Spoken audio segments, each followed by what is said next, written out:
నిగదీసి అడిగే మునగాడు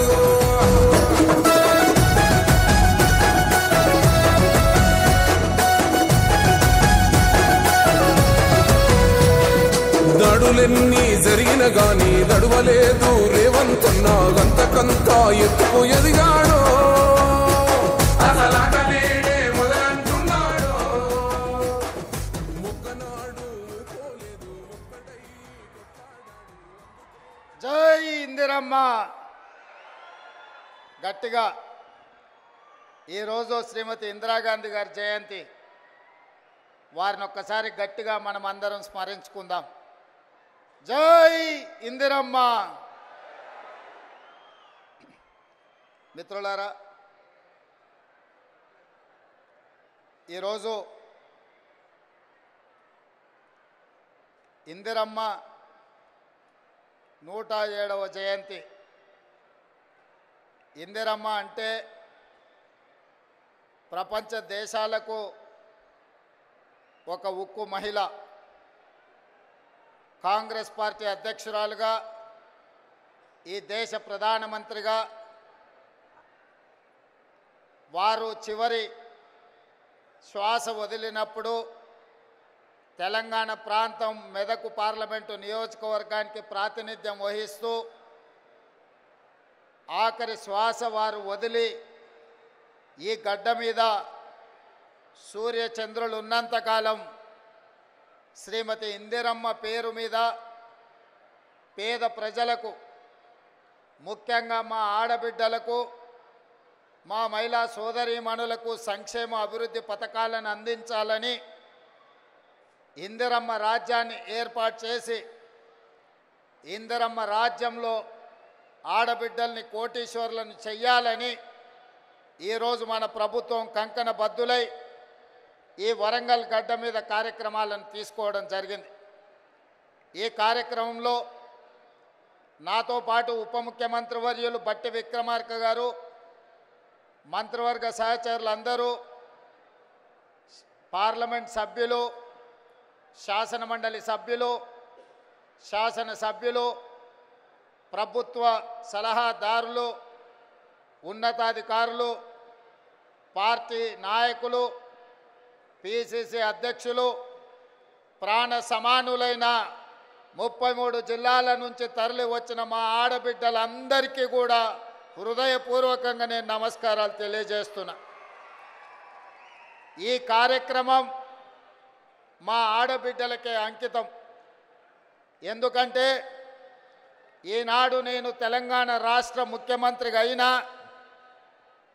నేను ఆనాడు కాంగ్రెస్ పార్టీ తెలంగాణ శాఖకు అధ్యక్షుడిని అయినా ఆడబిడ్డల ఆశీర్వాదంతోనే, సోనియమ్మ ఇచ్చిన అవకాశంతో కాంగ్రెస్ పార్టీ అధ్యక్షుడు అవ్వడమే కాదు, వీడికి తరలి వచ్చిన వేలాది మంది ఆడబిడ్డలు గ్రామ గ్రామాన, తండాలలో, గూడాలలో, మారుమూల పల్లెల్లో ఇందిరమ్మ రాజ్యం రావాలి, మీ రేవంత్ అన్న ఈ తెలంగాణ రాష్ట్రానికి ముఖ్యమంత్రి అవ్వాలని మనసు నిండుగా ఆదరించి ఆహ్వానించి మీ భుజాల మీద మోసిండ్రు. కాబట్టి ఈరోజు ఈ వేదిక మీద ఉన్న పెద్దలందరూ నాతో సహా ఈరోజు వివిధ బాధ్యతలను నిర్వహిస్తున్నాం.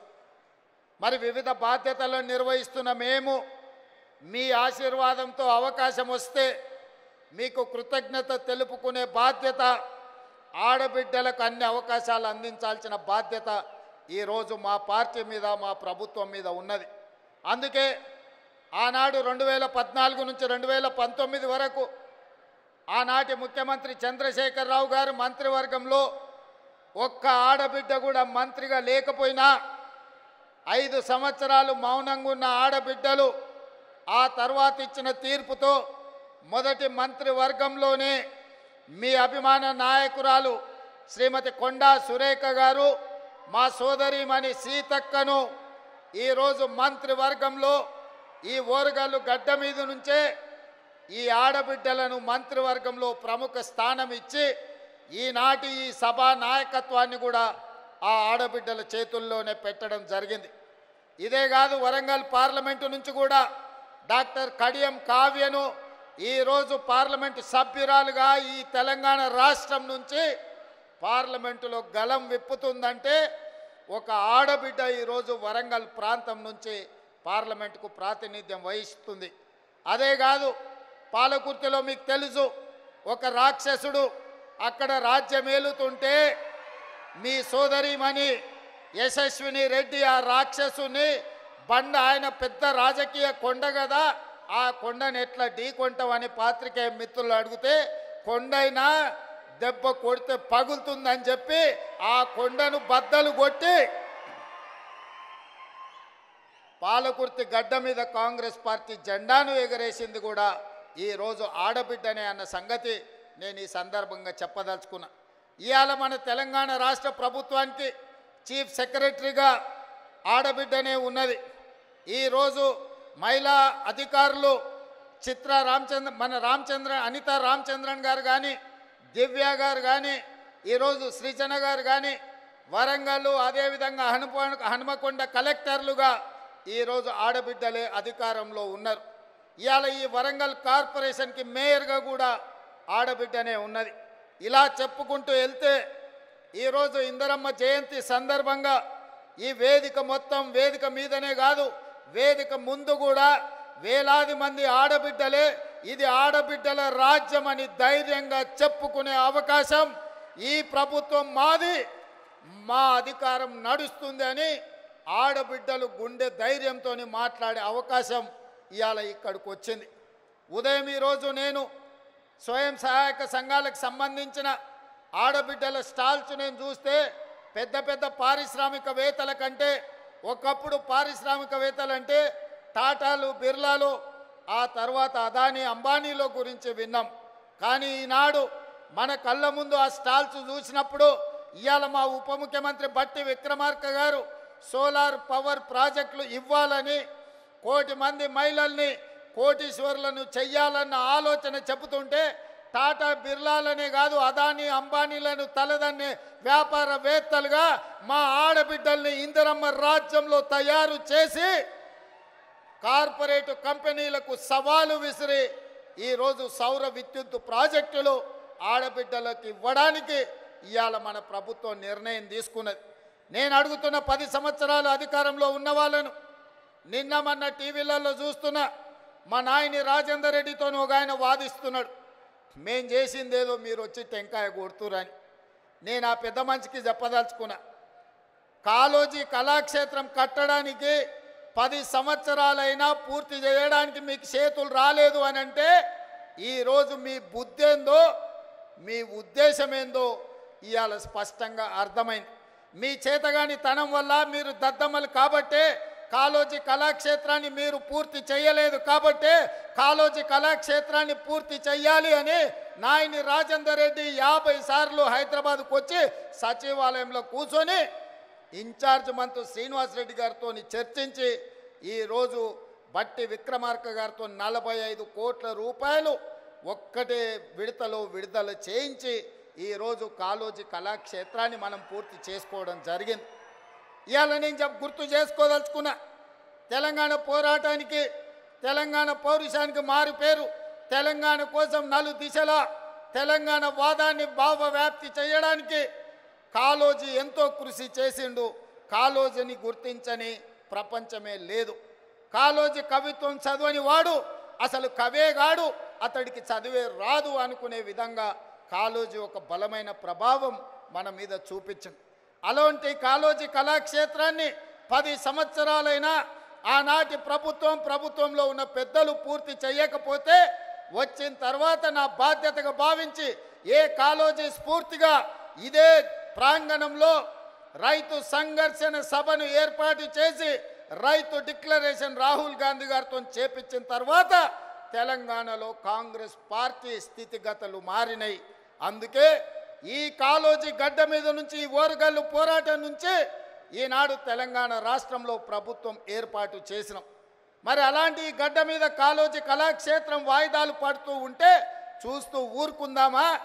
ఏది ఏమైనా ఎంత ఖర్చైనా కాళోజీ కళాక్షేత్రాన్ని పూర్తి చెయ్యాలన్న పట్టుదలతోటి ఇవాళ కాళోజీ కళాక్షేత్రాన్ని పూర్తి చేసుకొని ఇందిరమ్మ జయంతి నాడు ఈరోజు మనం ప్రారంభించుకున్నాం.